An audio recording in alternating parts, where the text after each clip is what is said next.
there's a whole bunch of like juicy back and forth things, a whole bunch of moments where it's like, oh my God, do they really believe that? So first I want to start with, and this was evident from early on in the debate, Pence really going for the jugular against Vivek, probably because he feels like this idiot's outpolling me. What the hell? I'm the vice president, right? Yeah. So he aggressively went after him. Take a look. This isn't that complicated, guys. Unlock American energy, drill, frack, burn coal, embrace nuclear.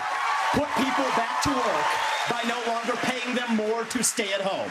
Reform the U.S. Fed, stabilize the U.S. dollar, and go to war. The only war that I will declare as U.S. president will be the war on the federal administrative state that is the source of those toxic regulations acting like a wet blanket on the economy. So I'm not sure I exactly understood Mike Pence's comment, but I'll let you all parse that out. For me, it's pretty simple. That's something a U.S. president can do with focus, and I'll deliver on it. Well, let me explain it to you. Vivek, if I can.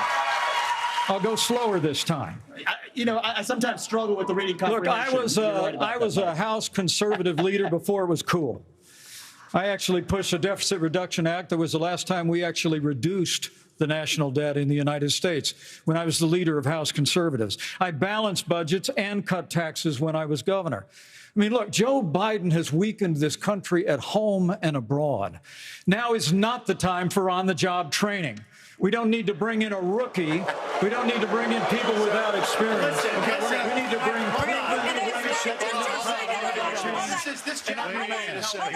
I just want to respond to Mike for 1 second because he invoked me back. Listen, now that everybody's gotten their memorized, pre-prepared slogans out of the way, we can actually have a real discussion now. The reality and the fact of the matter is... Was that one of yours? Not really, Mike, actually. We're just going to have some fun tonight. And the reality is you have a bunch of people, professional politicians, super PAC puppets, following slogans handed over to them by their 400-page super PACs last week. The real choice we face in this primary is this. Do you want a super PAC puppet, or do you want a patriot who speaks the truth? Do you want incremental reform, which is what you're hearing about, or do you want revolution? Okay. And I stand on the side of the American revolution. We're going to take control back here. Damn.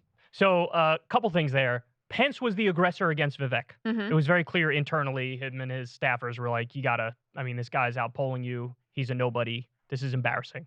Yeah. So he went in there with a mission. Oh, yeah. It's to go after Vivek. He did it continuously throughout almost the entire debate, and then later on, others jumped in. Yep. And I actually think Pence was one of the worst at getting blows in against Vivek that landed. I agree. think Haley did a better job. Even that one line from Christie, I think, did a better job, which we'll get to that one in a little bit. Yeah. So the most contentious parts is Pence saying, "Oh, I'll go slower this time," to explain to you what I was saying. And then he also said, "We don't need to bring in a rookie." Right. Talk For about him. on-the-job training. Which, look, I get what he's going for, but it's condescending.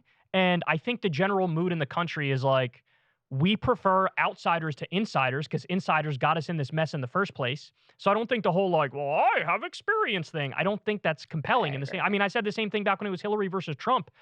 She does the whole like, I have experience. And it's like, yeah, and what has that gotten us? Right. Experience. Gotten us NAFTA, Iraq, the overthrowing of Libya, which led to slave markets, like outsourcing. It got us all these terrible things. And so I think Vivek, won the best in this exchange. His two great parts were, this guy's up here with his pre-planned slogans. I don't have those. And then he goes to, these are professional politicians. They're super PAC puppets. And then there's another point in the debate, too, where he basically just says, I'm the only one up here that's not bought and paid for. Yeah. It's amazing. He's stealing from Trump's greatest hits in 2016. Yeah. But also in his intro comments, he stole from Obama, the tall, skinny kid with the weird name or whatever he said. So he's like mixing Obama and Trump and delivering it in this package. And I think in this exchange, he definitely has his finger on the pulse, the sentiment of the country, way better than Pence does. The sentiment certainly of the Republican base, but I agree with you of the country because I even think like that, experience, I'm the experienced one and this person doesn't have the resume credentials. I actually think that would sell more in a Democratic primary because they're, more conditioned to be like, we need to check the box. Were you a governor? Were you a senator? Whatever. What does the media tell me is the right thing in terms of the resume? So I think it would sell more in a Democratic primary, even though I think it's kind of weak there too. In a Republican primary, these are the people who are still in love with Donald Trump. It came out of nowhere. It was the same thing. Oh, you don't have an experience in elected office. Like they didn't care, and they certainly don't care now. So I thought that was the weakest possible attack that you can make against Vivek was that particular one, because there are other things to work with. I was surprised that they didn't call him out more on the fact that he used to be a lot more critical of Trump before he decided that this is Christie his lane. did, but it was quick. It was. I read your book, and you said a totally different thing about. Yeah, Trump but he back then. didn't have the specifics. He didn't have the receipts, and so Vivek can just go, "No, I didn't," and that was it. You know, so I really thought they do a better job with that. There's some Soros connection they could have thrown. I mean, there were a number of other. The fact they didn't bring that up is actually like, what are your Oppo researchers doing? Because that's a layup. He took a lot of money from Soros. Right. That's like the #1 boogeyman. But I think for a lot of people, and maybe especially a lot of Republicans, the fact that you haven't been part of the swamp, like making these horrible decisions over decades and decades, they're not like, oh, that's too bad. They're like, that's actually a selling point for you. And Vivek is able to use the reason why he's able to say that, like, oh, I'm not bought and paid for. It's very similar to Trump. I mean, this was Trump's argument, is basically like, I'm independently wealthy, so I don't need these people. I don't need these donor checks. Vivek has written multi-million-dollar checks to his own campaign, funded his own campaign. And so he is in a similar position to Trump in that way of being like the wealthy outsider businessman who can use that same talking point about, I understand the game. These people are bought and paid for. I'm the only honest representative. Yeah, this was part of the first part. This was like the first half of the debate, and in the first half of the debate, I think he did really well.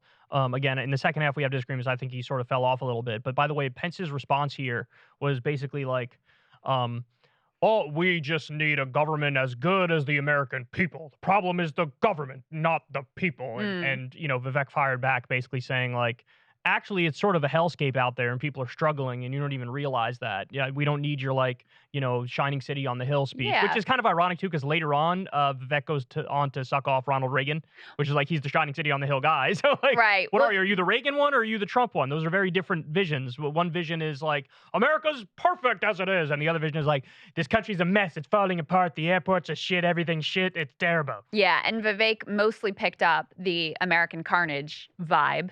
And Pence, even though obviously he was Trump's vice president, I think this is more true to who he is the like, the optimistic morning in America, Ronald Reagan throwback thing. I mean, I haven't said a lot about Pence outside of this exchange. He was more forceful and commanded more attention than I expected him to in this debate. But the reason why I feel like he just sort of stays where he is because he just occupies such a weird space. You know? Absolutely. You had said that everybody was either on the like sucking off Trump or hating Trump except DeSantis. I mean, Pence is still trying to occupy that middle ground as well. He's not doing it artfully. It's way more awkward for him because you literally were there with this. You were the most like slavish of bootlickers to Trump for the entire time. And then you have this awkwardness between the fact that, you know, the American carnage versus the Ronald Reagan vibe. I mean, that also shows that in a lot of ways, Pence's political personality, brand, and genuinely held views, I think, are at odds with Trump. It's an identity crisis. So he's trying to, you know, defend the administration, but also he actually does have disagreements, at least in terms of his affect and certainly on issues like abortion, where he's incredibly hard-lined. So I just think he occupies a weird space where it's hard to say, like, who is the Mike Pence voter, which is why I think even though he got the most airtime, actually, of everybody there, I think it's basically a flat line. No, I mean, it is literally an identity crisis. I think it is literally, and you see that on stage. You see the two sides of him pulling him in one direction and then the other direction, and you see it in real time. I will say, though, about Vivek, which is why I'm not as hot on him as many others, is that I think Trump in 2015 and 2016 really put it all together in terms of, you know, calling all these other people are corrupt. I'm self-funding. I'm not corrupt. And he's trying to do that here. But what Trump was able to marry that with, which made it work better, was Trump also would say, I'm not going to cut your Social Security. I'm not going to cut your Medicare. I'm not going to outsource your jobs. NAFTA was the worst trade deal of all time. And Vivek, that piece is not there at all for Vivek. So with him, it's more just virtue signaling of trying to sound like Trump a little bit without even following through on the bare minimum, even rhetorical populist things that old school Trump said. All of that was absent from that debate. I mean, to the extent that which is why I'm like, these people are psychos.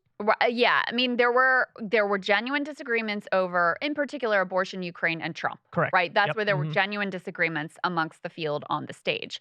But on the economics, I mean, there were no real disputes there. Unanimous. So the Trumpian economics have been, you know, from the rest of the field completely erased. There was no talk of trade. There was a little bit about China. right? I guess you could say but that's it's more like hawkish sounding stuff. It's not exactly, trade but there's stuff. nothing about Social Security, nothing about, the sort of wages. The way that Trump talked about economic issues, that was all erased. There was no discussion of healthcare. That was something else that Trump talked about on the campaign trail. They don't get the full Trump picture. You know what I mean? They don't get the full package. It's just like, well, they think they can just do the culture war without also having any sort of like nod towards populism. Can't do it. Yeah. Can't do it. You just look incredibly out of touch. Hey, y'all, do me a favor and like and subscribe. It helps out big time in the algorithm. Click the bell as well for notifications when videos drop, and watch that video on screen right now. You know you want to.